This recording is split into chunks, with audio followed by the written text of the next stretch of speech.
అవును, రాబోతున్నాడు. దశావతారాల్లో చివరి అయిన కల్కి అవతారం. కల్కి సినిమాలో కనిపించే ఆ చెట్టు కూడా అక్కడ ప్రస్తావనలో ఉంది. శంబాలాలో అత్యంత పవిత్రమైన చెట్టు కింద కల్కి జన్మించనున్నాడు. అశ్వత్థామ శివుడి రూపంలో పరిగణించబడతాడు. అందుకే అతని నుదుటిపై 3 గీతలుంటాయి. వీటిని వికుంద్ర తిలక్ అంటారు. ఇది కల్కి సినిమాకు సంబంధించిన ఒక పెద్ద స్పాయిలర్. జగన్నాథుడి రథం ఇలానే కనిపిస్తుంది. ప్రతి చక్రంలో అతని విధ్వంసాన్ని తీసుకొస్తాడు. భూమి అలాగే భూగర్భం నుంచి మళ్ళీ పుట్టబోతుంది. ఒక యుగం ముగుస్తుంది, కొత్త యుగం మొదలవుతుంది. ఇది సనాతన ధర్మం కథ, పూర్వం నుంచి చెబుతూనే ఉన్న కథ. భారత భూమిపై మొదలైన ఈ మహాగాథ ఇప్పుడు మన ముందుకు రాబోతోంది. ఈ కథ కురుక్షేత్రంలో ప్రారంభమైంది. మహాభారత యుద్ధం చివరి రోజు ఇచ్చిన శాపంతో ఇది ప్రారంభమైంది. ఆ శాపం మన కాలం ముగింపును సూచిస్తున్నట్లుంది. అశ్వత్థామ భగవాన్ కల్కి కథ. దీనిపై ఆధారపడి కల్కి సినిమా రూపొందించబడింది. ఈ కథ ఎంతవరకు నిజమో తెలుసుకోవాలని ఆసక్తిగా ఉన్నారు చాలామంది.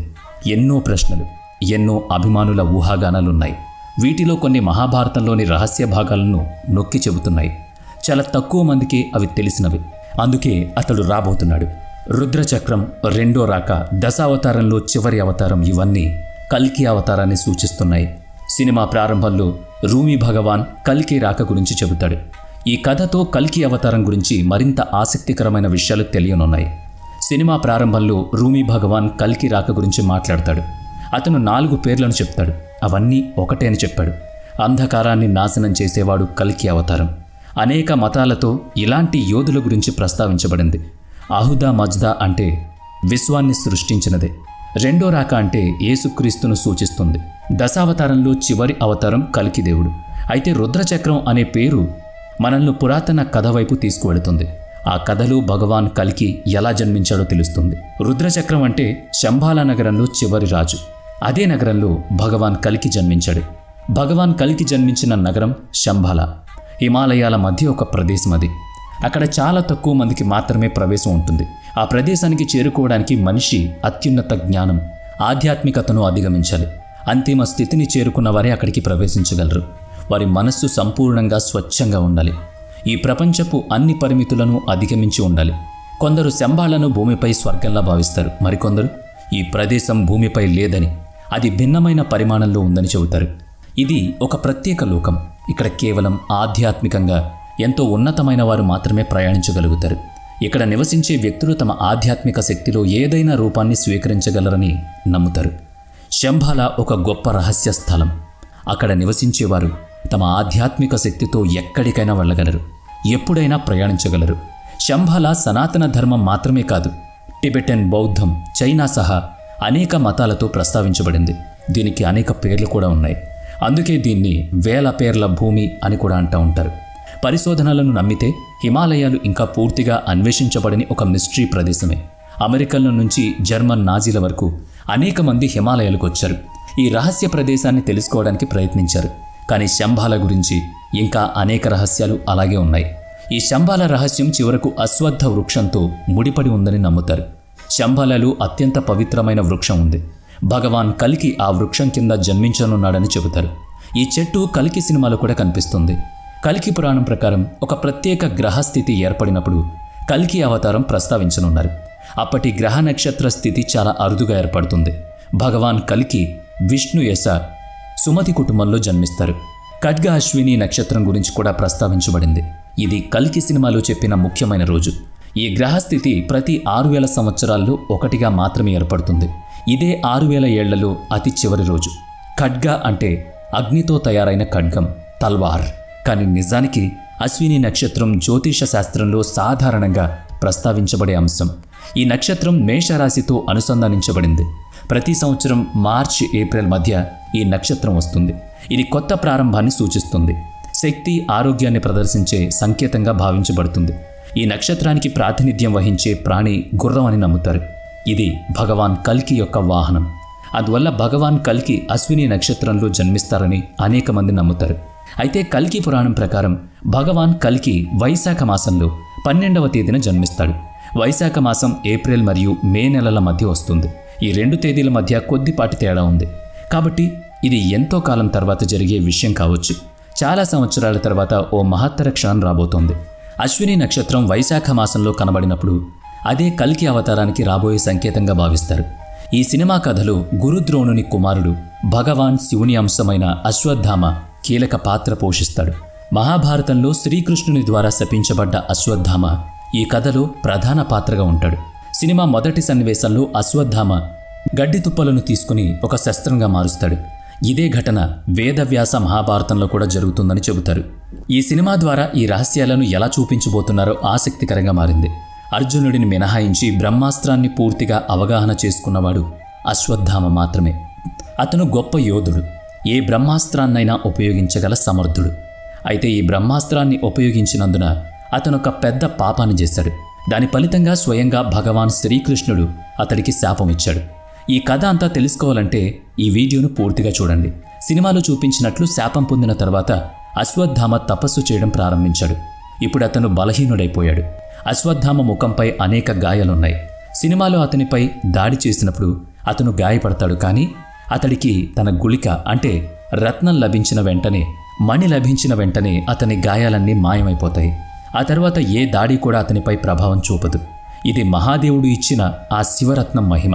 ఆ రత్నంలో అతనిపై ఏ ఆయుధం ప్రభావం చూపని విధంగా పనిచేస్తుంది.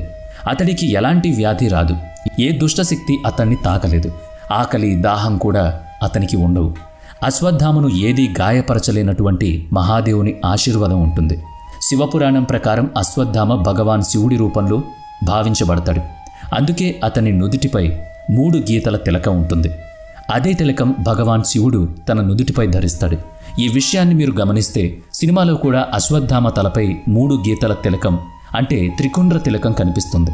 అశ్వత్థామ సినిమాలోనే కాదు, మహాభారత కథలో కూడా అత్యంత పొడవైన వ్యక్తిగా పేర్కొనబడ్డాడు.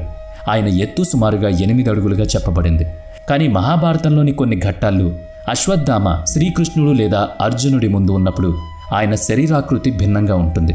అశ్వత్థామ అర్జునుడు లేదా శ్రీకృష్ణుడి ముందు ఉన్నప్పుడు అతని ఎత్తు సాధారణంగానే ఉంటుంది. ఇది పురాణాల్లో చెప్పబడిన ఒక ముఖ్యమైన అంశం. స్కంద పురాణం ప్రకారం యుగాలు మారుతున్న కొద్దీ మనుషుల శరీరాకృతి చిన్నదవుతోంది. అశ్వత్థామ ద్వాపర యుగానికి చెందినవాడు కాబట్టి అతని ఎత్తు ఎక్కువగా చూపబడింది.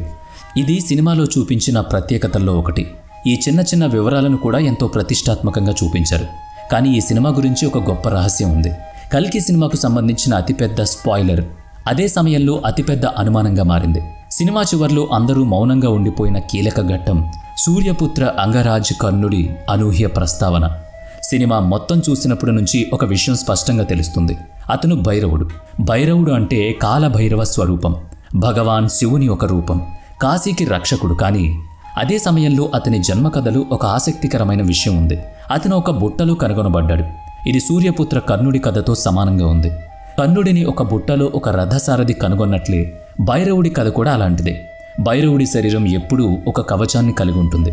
అది ఒక సాధారణ కవచం కాదు. అనేక రకాలుగా అది అతని శరీరంలో భాగంగా మారిపోయింది.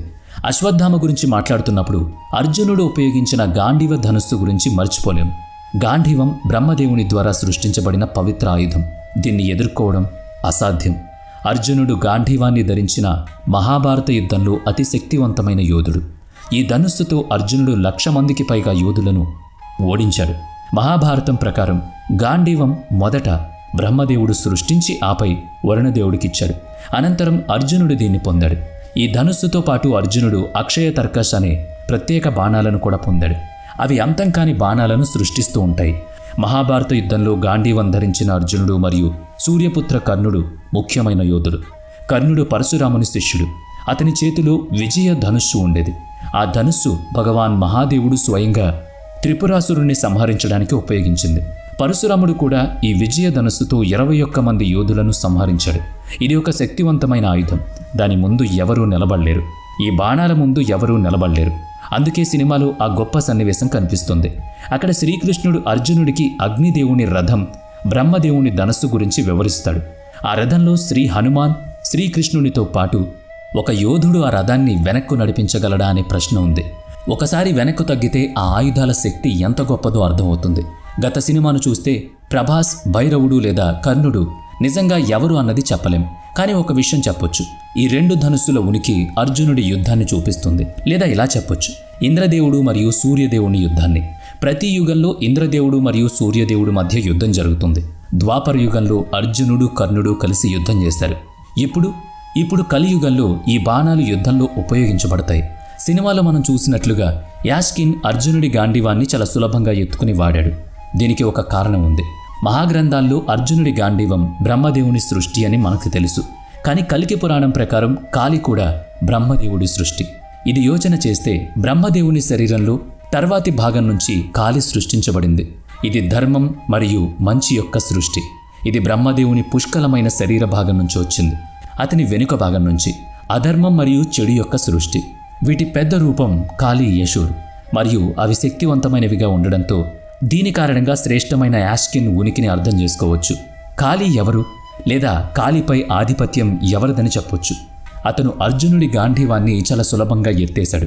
ఇప్పుడు మనం ప్రారంభించిన విషయం మాట్లాడుకుందాం. శ్రీ జగన్నాథుడి పేరు. ఈ విషయానికి కూడా సమాధానం ఉంది. సినిమాలు మిడ్ క్రెడిట్స్లో యాష్కిన్ ఇచ్చిన డైలాగ్ మర్చిపోకండి. జగన్నాథుడి పేరు మారడం యాదృచ్ఛికం కాదు. కల్కి పురాణం ప్రకారం చివరి యుద్ధం జరగనున్న స్థలం కాళీ మరియు కల్కి అవతారాల యుద్ధ స్థలం. కాళీ మరియు కల్కి అవతారం సంభవించబోయే స్థలం జగన్నాథ్ పూరి అని మనం అనుకోవచ్చు. జగన్నాథ్ పూరి గురించి చెప్పిన తర్వాత మనం ఊహించవచ్చు. ఈ ప్రాజెక్ట్ గురించి చాలా మాట్లాడారు. ఇందులో ఉన్న సీరం అనేది మరేంటో కాదు, అది దేవుని భాగమే. ఇది బ్రహ్మ పదార్థం. ఈ బ్రహ్మ పదార్థం జగన్నాథ్ పూరిలో ఉంటుందని నమ్మకం ఉంది. అది శ్రీకృష్ణుడి భాగం.